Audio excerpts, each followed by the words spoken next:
Teu nome é mais alto. Diga! Teu nome é sobre todos. Quero convidá-lo a abrir a sua Bíblia, Abacuque, capítulo 1, do verso número 12 ao verso número 17. Nós vamos pensar sobre o tema, o drama diante do sofrimento. Diz assim: Não és tu desde a eternidade, ó Senhor meu Deus, ó meu santo, não morreremos. Ó Senhor, puseste aquele povo para executar juízo. Tu, ó rocha, estabeleceste para servir de disciplina. Tu és tão puro de olhos que não podes suportar o mal e nem tolerar a opressão. Por que então toleras os teus traidores e te calas quando os perversos devoram aqueles que são mais justos do que eles? Por que trata as pessoas como se fossem peixes do mar, como se fossem animais que rastejam, que não têm quem os governe? O inimigo pesca todos com anzol, apanha-os na sua rede e os ajunta na sua rede de arrastão. Então ele se alegra e fica contente. Por isso, ele oferece sacrifício à sua rede e queima incenso à sua rede de arrastão, pois é por meio delas que aumentou as suas riquezas e tem abundância de comida. Mas será que ele continuará a esvaziar a sua rede? Será que continuará a matar os povos sem dó, nem piedade? Que o Senhor nos abençoe. C.S. Lewis, seu livro intitulado O Problema do Sofrimento, ele diz que o sofrimento é um megafone de Deus para o mundo ensurdecido. As pessoas não ouvem, então Deus grita através do sofrimento. E o mundo em que nós vivemos é repleto de dores, sofrimentos. Podemos até dizer que é um verdadeiro mundo de lágrimas. E muitas vezes o sofrimento é uma verdade, que é uma verdade universal, está presente na nossa vida, porque todos passam pelo sofrimento. Eu disse aqui na primeira mensagem, que há dois tipos de pessoas apenas aqui: aqueles que estão passando por algum problema, algum sofrimento, alguma adversidade, e aqueles que irão passar. Não há meio termo. Só há dois grupos de pessoas aqui. Pois bem, todos passam pelo sofrimento, e ele assola também a vida dos cristãos. A fé cristã não é um imunizante ao sofrimento. E hoje nós vamos ver que a fé não remove as tempestades da vida, mas, entretanto e todavia, ela nos ensina a descansar num Deus que é soberano e pode controlar os ventos tempestuosos do sofrimento. Pois bem, Abacuque é um livro conhecido como um profeta menor. E ele começa o seu livro no capítulo 1 com um lamento. Curiosamente, no capítulo 3, o último capítulo do livro, ele conclui com um louvor a Deus. Abacuque está perplexo no capítulo 1, e no capítulo 3 ele está concluindo com um louvor e adorando o nome do Deus Criador. O que acontece para o profeta mudar a sua reação em direção ao Senhor?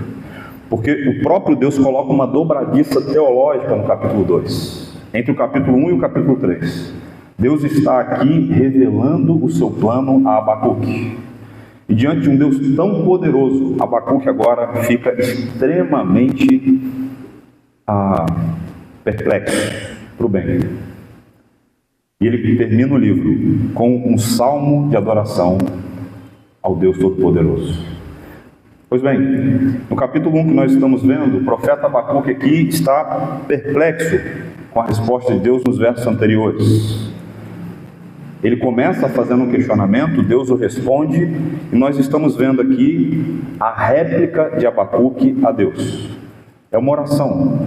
Ele começa orando, Deus o responde, e agora Abacuque está mais uma vez respondendo.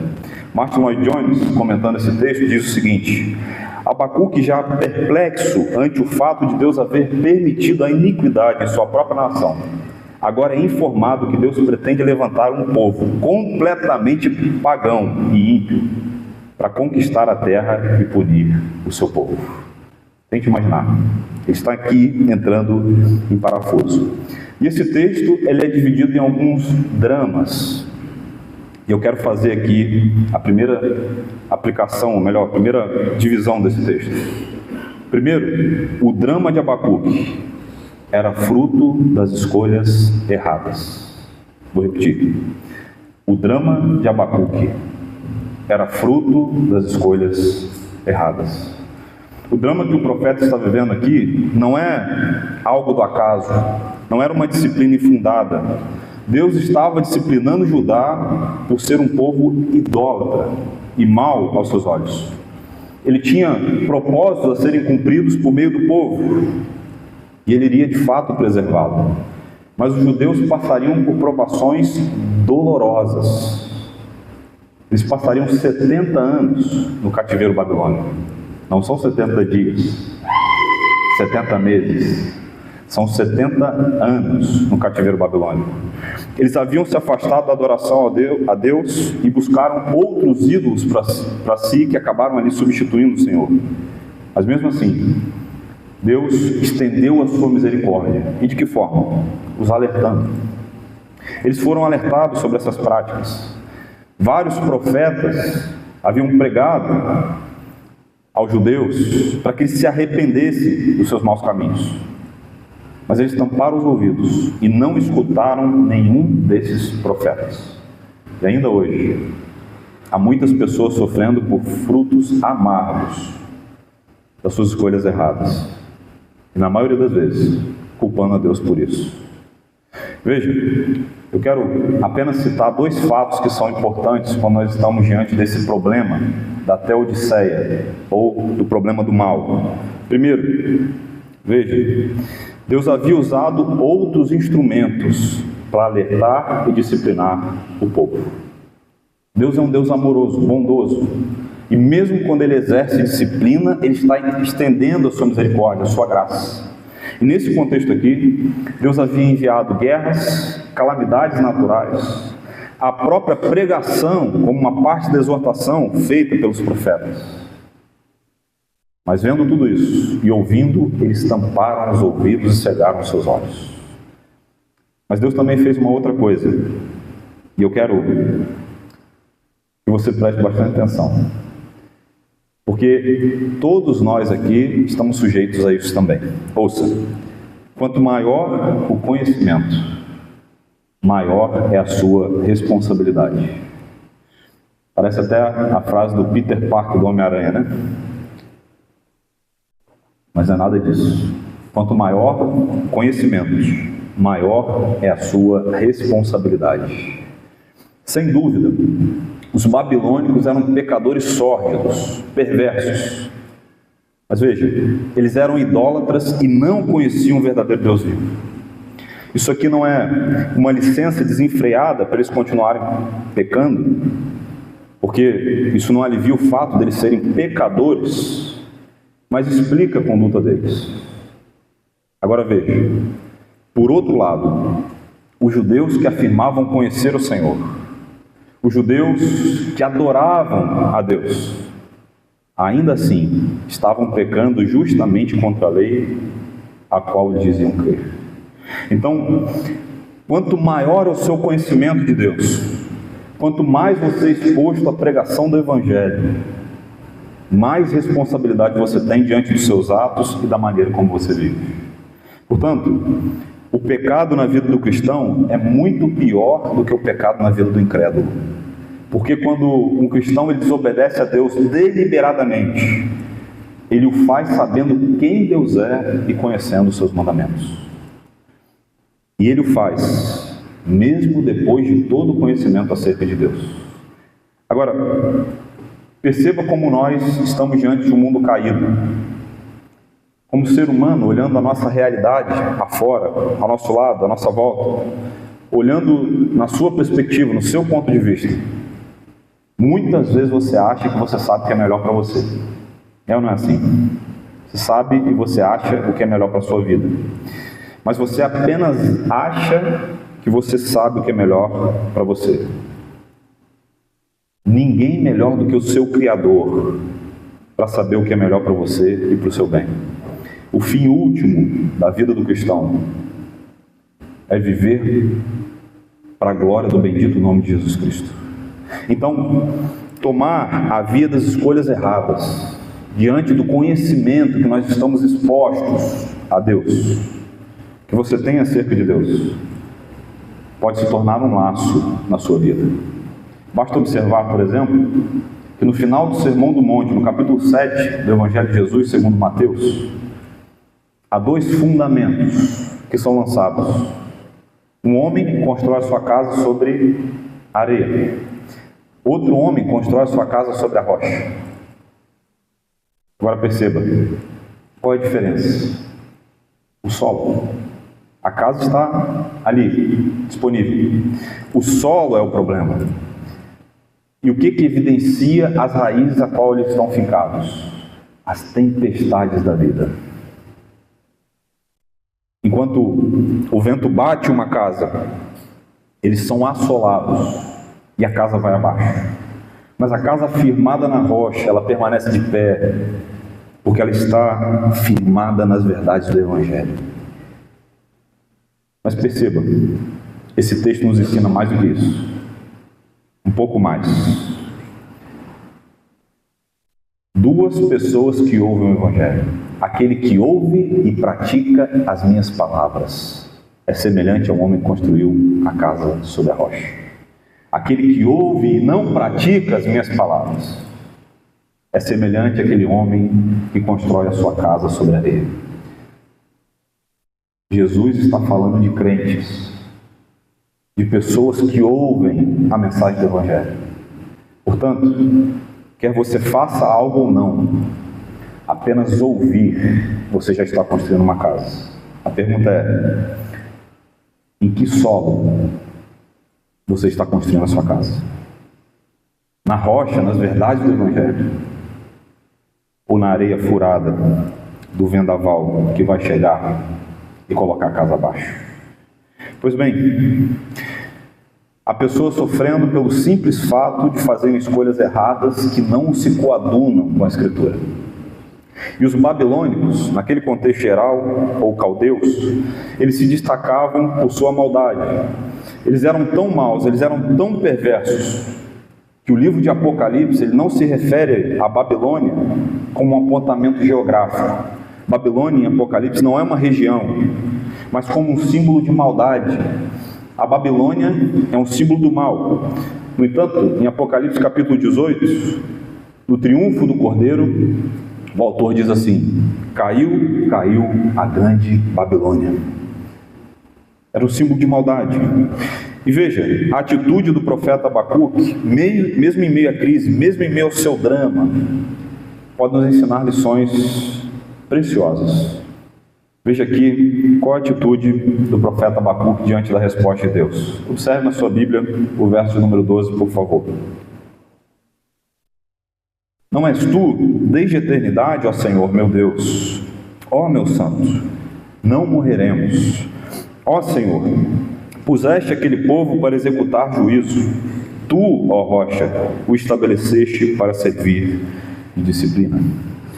Abacuque aqui, nessa oração de resposta, está mostrando ali a sua perplexidade. Mas ele não entra em desespero. Ele está perplexo, mas não desesperado. E ele traz à memória aqui 3 atributos de Deus que são invisíveis em alguma medida, que nós também precisamos trazer à memória nos dias maus, nas noites escuras da alma, nos dias difíceis. Porque assim como o profeta, nosso coração e a nossa mente, na maioria das vezes, é tomado de mais perguntas do que respostas, às vezes. E quando essas perguntas chegam, quando as respostas chegam, na maioria das vezes não é a resposta que nós esperamos. E ele lista aqui 3 atributos de Deus. O primeiro deles eterno, a eternidade.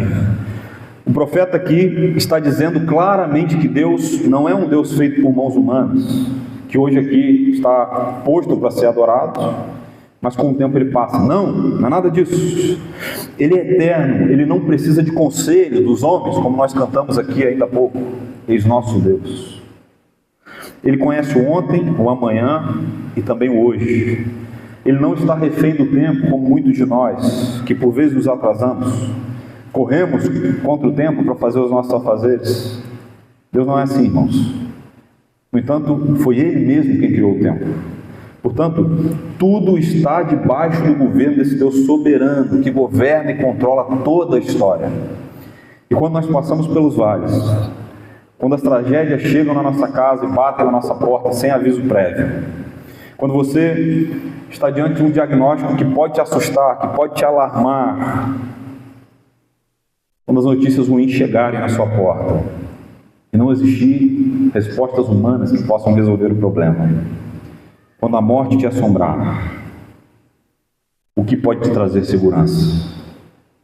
É saber quem é Deus.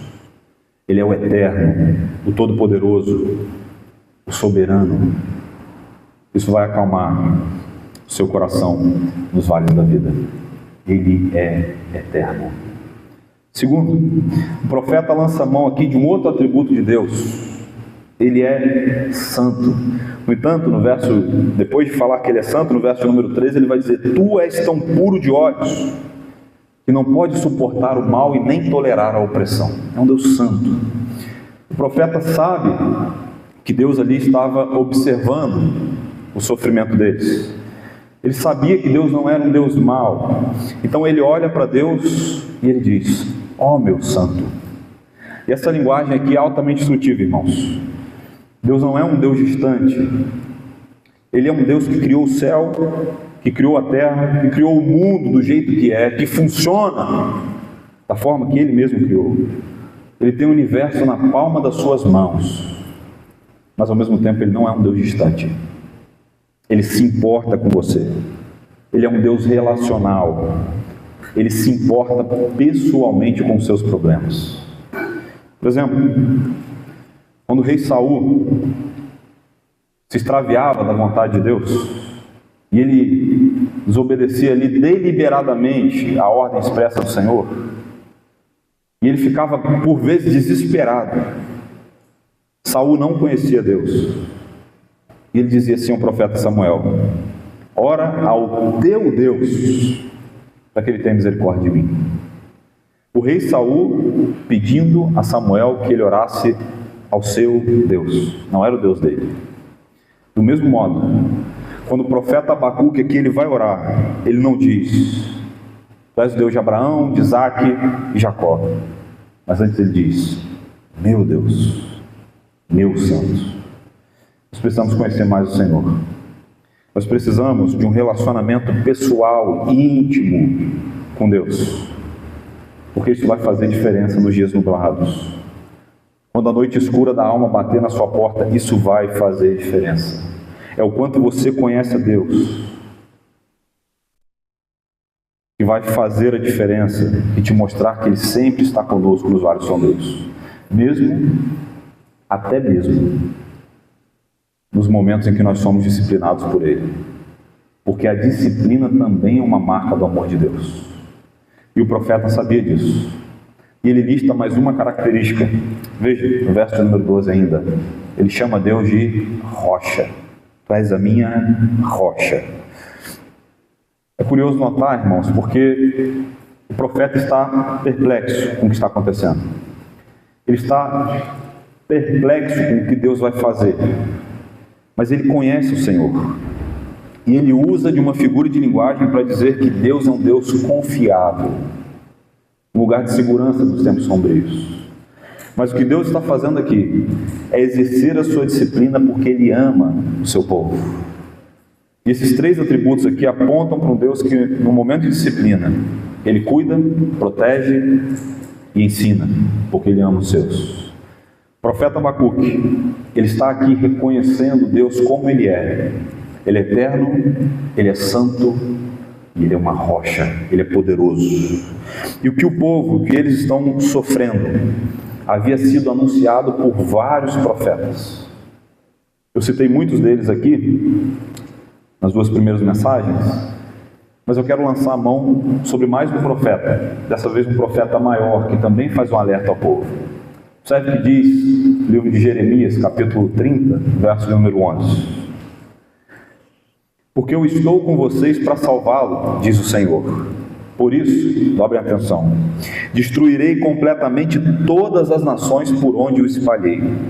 A você, eu não destruirei completamente, mas castigarei em justa medida. De modo nenhum deixarei você impune. Deus é um Deus que não precisa ser aconselhado para fazer o que é certo, para fazer o que é mais adequado naquele momento, como muitos de nós fazemos. Quando estamos numa situação difícil, nós buscamos conselhos.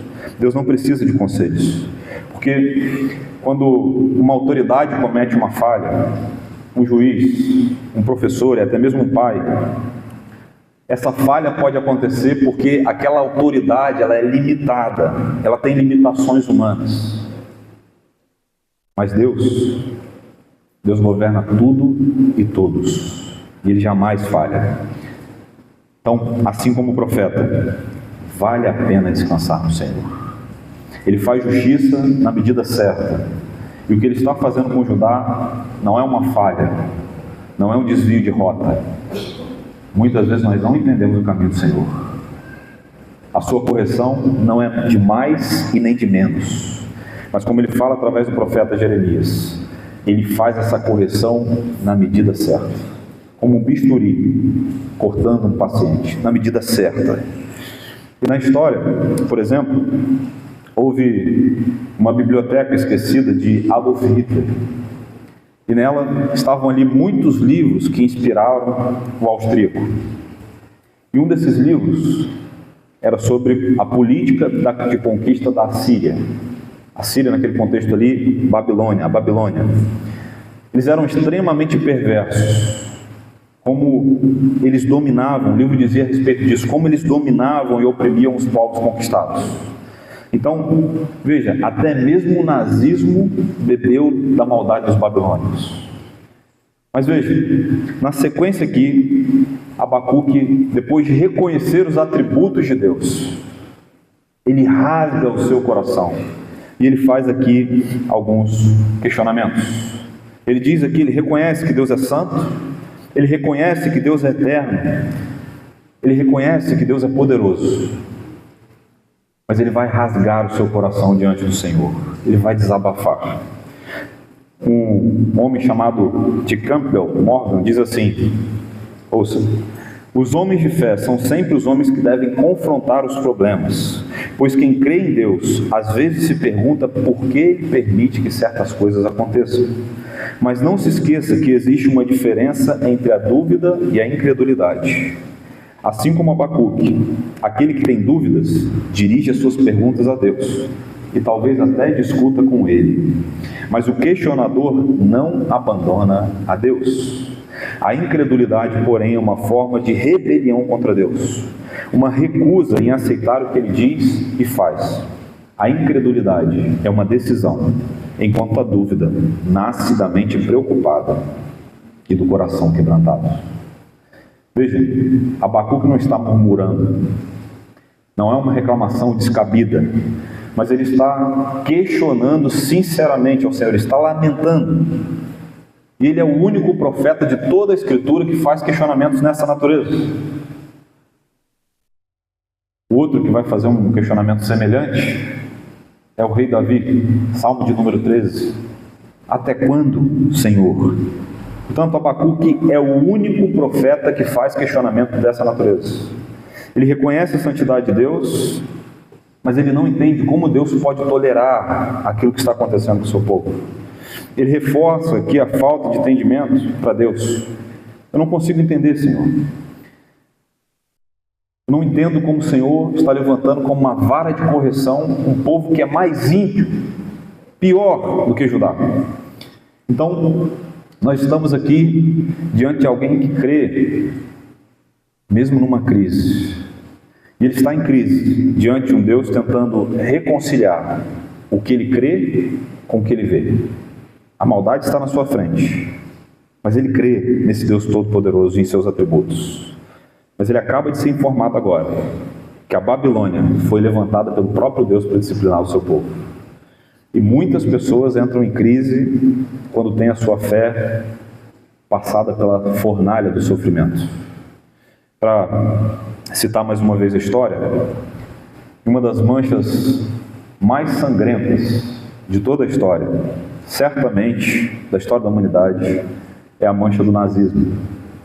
O extermínio ali do povo judeu por parte dos alemães do exército de Adolf Hitler. E muitos livros foram escritos ali naquele contexto sombrio de perseguição e matança contra os judeus.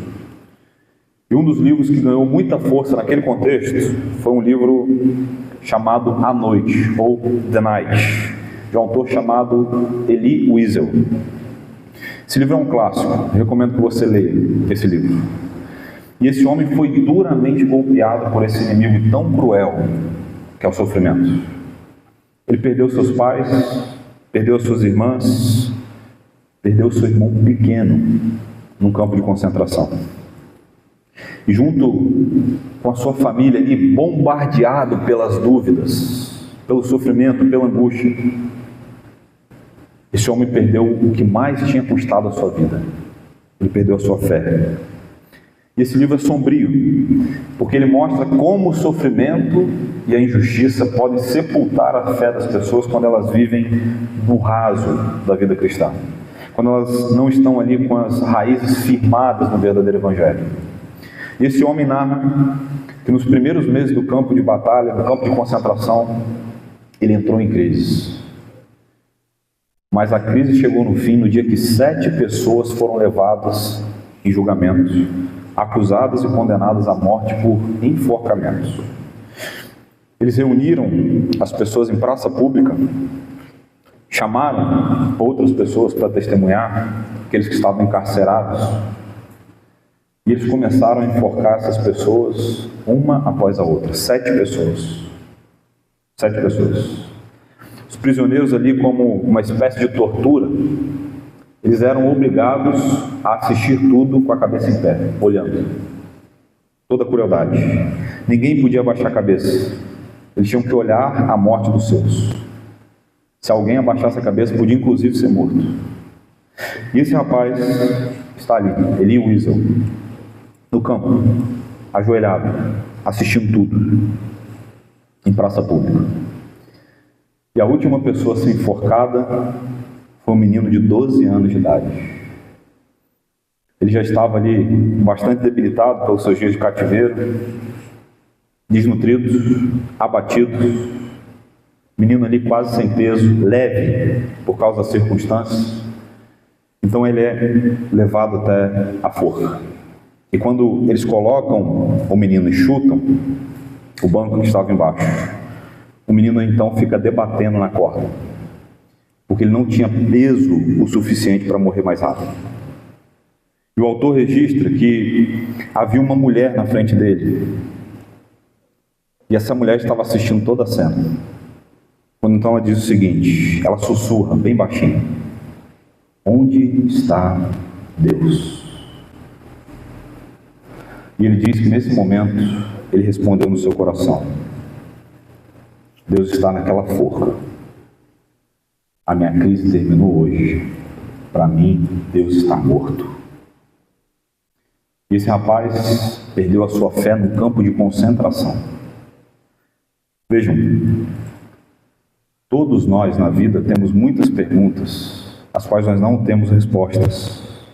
Nós não sabemos tudo, e nós precisamos tomar muito cuidado para nós não sermos levianos no terreno do sofrimento. Mas existem respostas que são evidentemente erradas.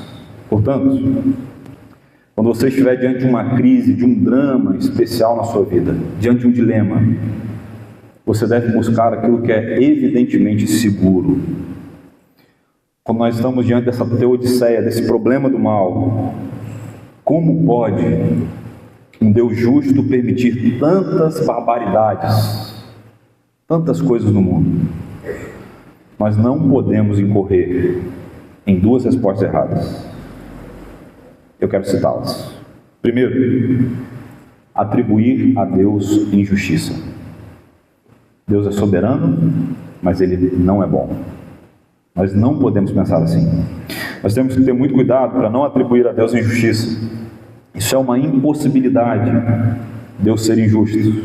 Porque tudo que Deus faz é sempre bom, justo e perfeito, mesmo que embora nós não entendamos seus caminhos. Segundo, nós também não podemos atribuir a Deus fraqueza. Deus é bom, mas não é soberano.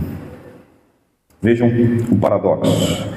Isso parte de um pressuposto que, via de regra, Deus é amor, mas Ele não está no controle das coisas. Veja, a Escritura, na contramão dessa falácia, diz que nenhuma folha sequer cai sem a permissão de Deus. O Dr. Heber Campos Júnior diz assim, ouça, um Deus que não é bom não é um padrão moral de ninguém. Um Deus que não é onipotente não é digno de confiança, pois não há nada que Ele possa fazer.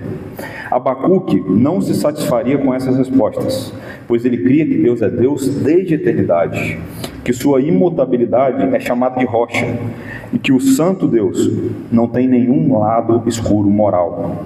Abrir mão de algum atributo de Deus tira a esperança do crente nesse Deus. Vejam, irmãos, Deus não abre mão dos seus atributos. Ele é soberano e bom. E sendo soberano, Ele não deixa ali a sua bondade de lado para ser soberano. E nem mesmo Ele age com bondade em detrimento da sua soberania. Isso apenas acontece na nossa mente. Nós não conseguimos compactuar com as duas coisas. Bondade e soberania são atributos inseparáveis de Deus. A única coisa que nós sabemos é que Deus se move de forma misteriosa.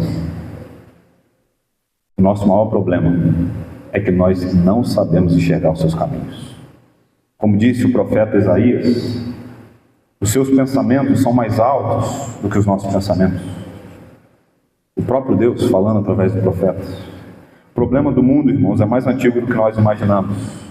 No âmbito social, no âmbito moral e de um modo geral em relação ao pecado. O que nós estamos vendo aqui é a repetição do pecado dos nossos antepassados.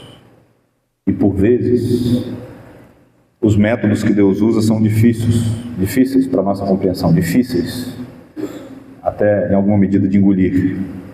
Mas, no entanto, isso não significa que Deus é injusto ou que Ele é mau, que não tem poder ou não é soberano.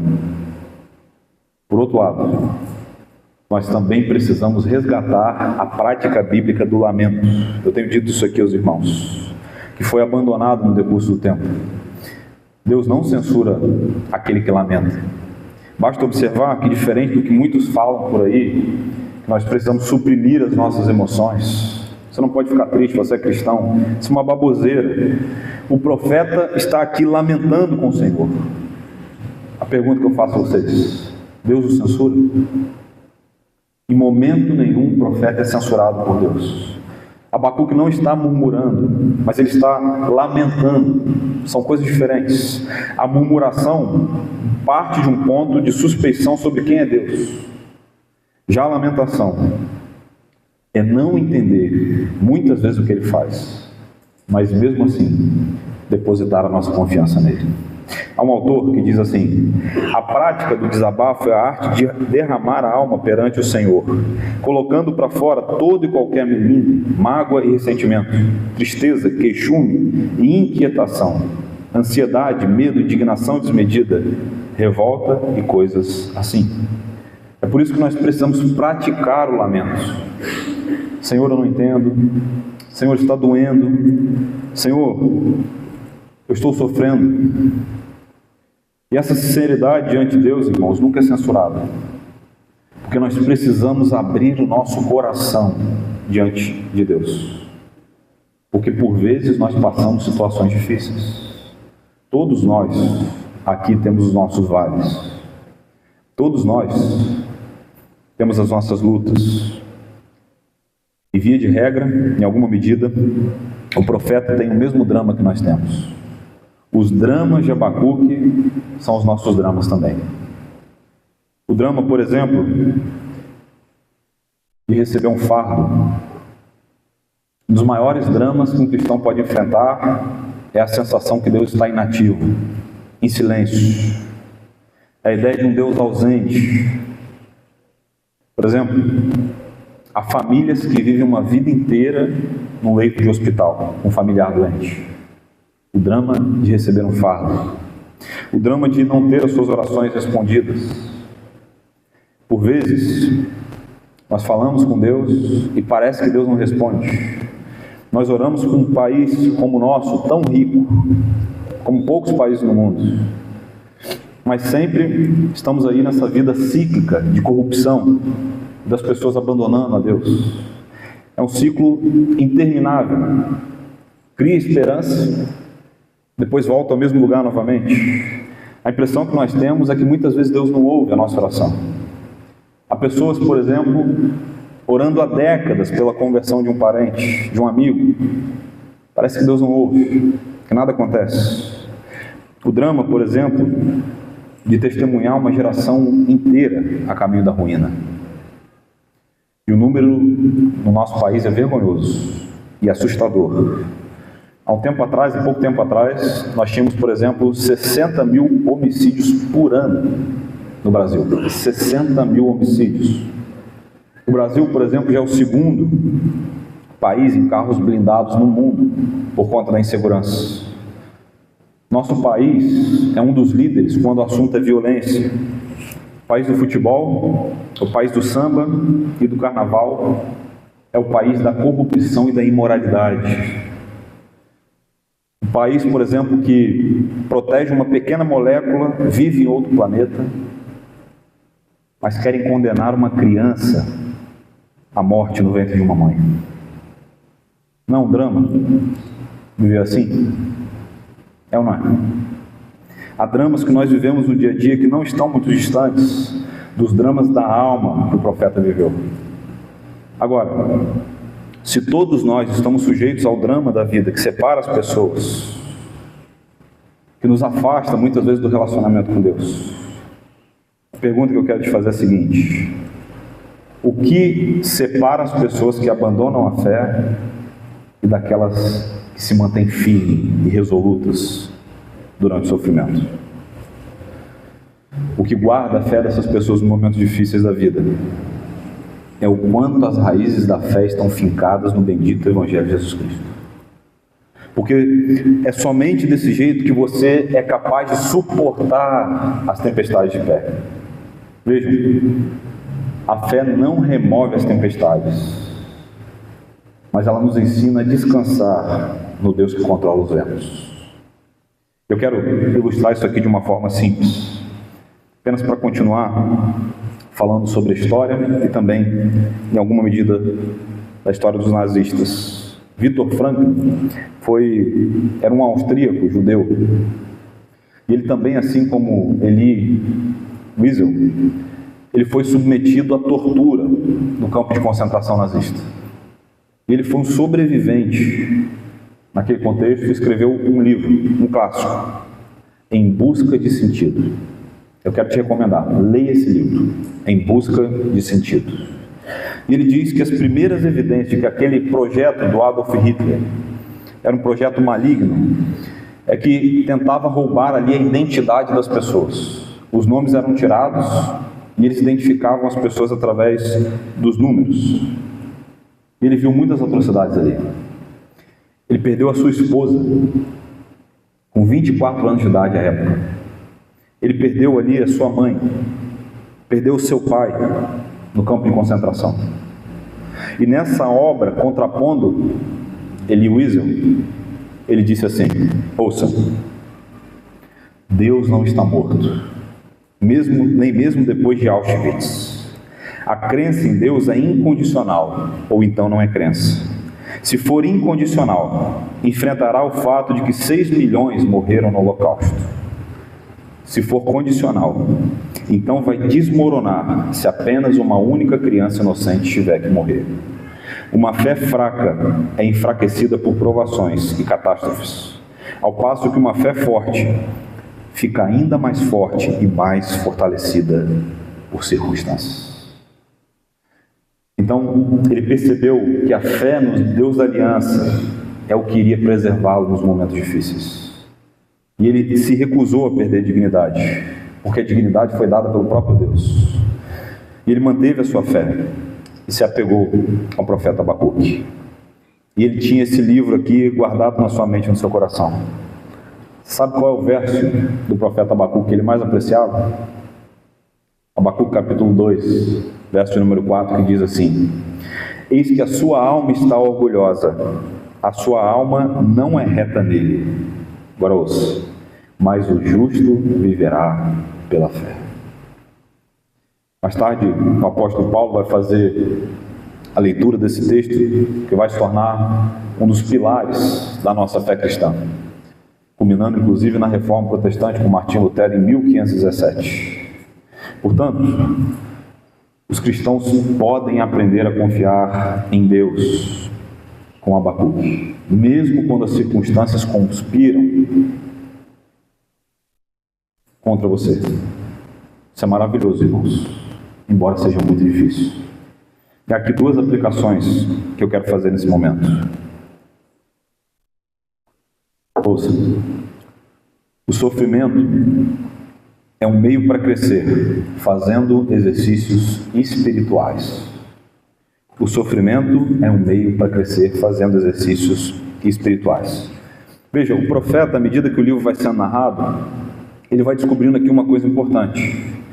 Ele conhece o Senhor, mas ele está descobrindo que Deus pode ter caminhos que muitas vezes são indigestos para nós. A Escritura tem palavras doces, palavras palatáveis, mas ao mesmo tempo palavras indigestas, que também preparam o nosso coração.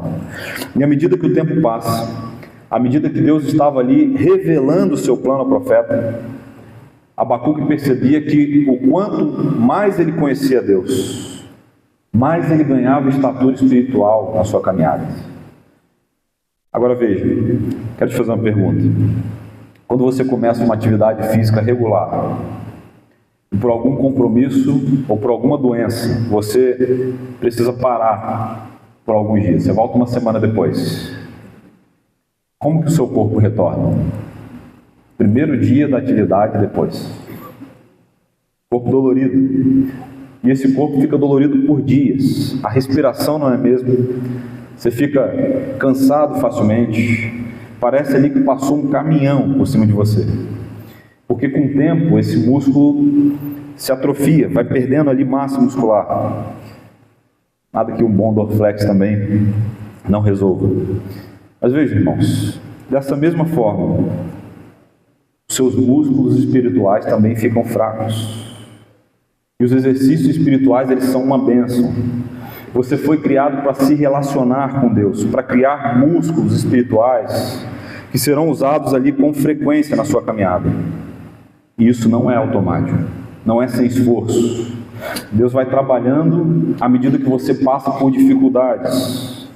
E à medida que você passa por dificuldades, você vai ficando mais forte. Não adianta, por exemplo, você ser convidado para pregar em algum lugar, passar a semana inteira sem estudar, e na hora você falar assim: não, na hora o Espírito Santo de Deus vai falar. Não adianta você passar a semana inteira sem escutar a música que vai ser cantada no domingo, e chegar aqui na hora e querer solar. Não adianta você ficar nadando no raso na vida com Deus, porque um dia as tempestades chegarão. Portanto, o lema do cristão deve ser o seguinte: aprender mais, crescer mais, para melhor servir e ser preparado para os momentos sombrios da vida. Não permita que os seus dons e talentos eles sejam atrofiados, porque você tem negligenciado o seu relacionamento com Deus e não tem criado músculos espirituais. Há coisas que nós não enxergamos, mas o que tem de crente desnutrido por aí não está no gibi. E lutar contra esses desafios É a única maneira de fazer crescer os músculos da sua fé. Romanos, capítulo 5, verso número 3 a 5, diz assim: é um encorajamento do apóstolo Paulo a nós. E não somente isso, mas também nos gloriamos nas tribulações, sabendo que a tribulação produz perseverança, e a perseverança produz experiência, e a experiência produz esperança. Ora, a esperança não nos deixa decepcionados, porque o amor de Deus é derramado em nosso coração pelo Espírito Santo, que nos foi dado. Porque Cristo, quando nós ainda éramos fracos, morreu a seu tempo pelos ímpios.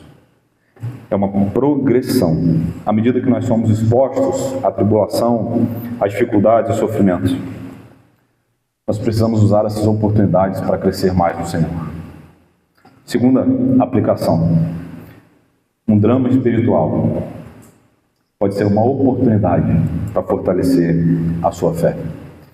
Abacuque capítulo 2, verso número 1 diz assim: estarei na minha torre de vigia, ficarei na fortaleza e vigiarei para ver o que Deus me dirá e que resposta eu terei à minha queixa.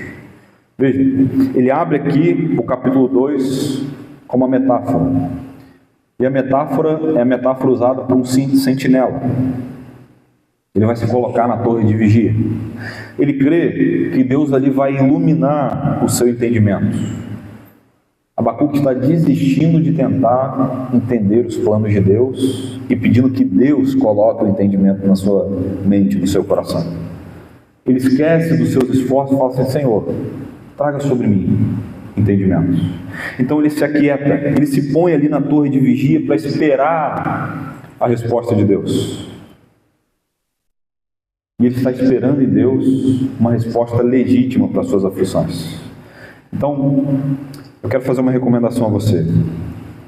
Quando nós orarmos pelo nosso país, quando nós orarmos pelo Brasil, pela nossa cidade, nós precisamos lembrar de pedir que Deus envie um avivamento. Porque, se por um lado, as pessoas dizem, e as estatísticas também apontam, que o Brasil é um país com a maioria, em sua maioria, de cristãos, por outro lado, boa parte dessas pessoas que se dizem cristãs não conhecem a Cristo. Falta uma experiência ali genuína de um novo nascimento. Falta uma experiência profunda com Cristo. Uma mudança na cultura, um modo de ver a vida, a mudança, a cosmovisão transformada. Portanto, nós precisamos de uma intervenção dos céus. E a meditação e a oração são duas coisas que precisam andar junto com o cristão. Isso vai nos ajudar a colocar as lentes adequadas no momento de dor. Há um pastor chamado Helman Tillich, um pastor ali que socorreu muitas famílias sofrendo ali no contexto da Segunda Guerra Mundial. E ele compartilhou ali os desafios do seu ministério, entre sepultamentos, nascimento de bebê e os dramas que variavelmente um pastor enfrenta no dia a dia. E ele disse assim, é muito instrutiva essa mensagem que ele escreveu: as mais difíceis indagações da vida nunca são removidas. As mais difíceis indagações da vida nunca são removidas. Mas somos redimidos no poder destrutivo dessas perguntas. O pânico não mais pode surpreender quando nós entendemos o sentido daquilo que Deus permite que aconteça. O seu amor não mais nos confunde, e nós aprendemos a crer naquele amor, mesmo quando não compreendemos o meio que aquele amor escolhe para se expressar. É à medida que nós crescemos em estatura, que nós também começamos a entender o Senhor. As dúvidas estão presentes, mas elas são incapazes de sepultar a nossa fé no Deus eterno. Embora haja mistérios insondáveis, pelo qual a nossa mente e o nosso coração passam, Deus é Deus. E no fim, a sua vontade é boa, perfeita e agradável. E ela prevalecerá. Caminhando para a conclusão, última aplicação. Calce os seus pés com o Evangelho, para quando o terremoto das aflições chegarem até você.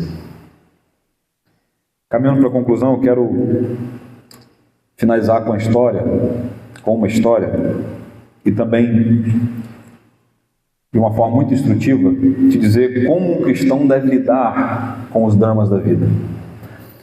Esse homem aqui, ele não foi disciplinado por Deus, mas ele viveu um drama que o golpeou duramente.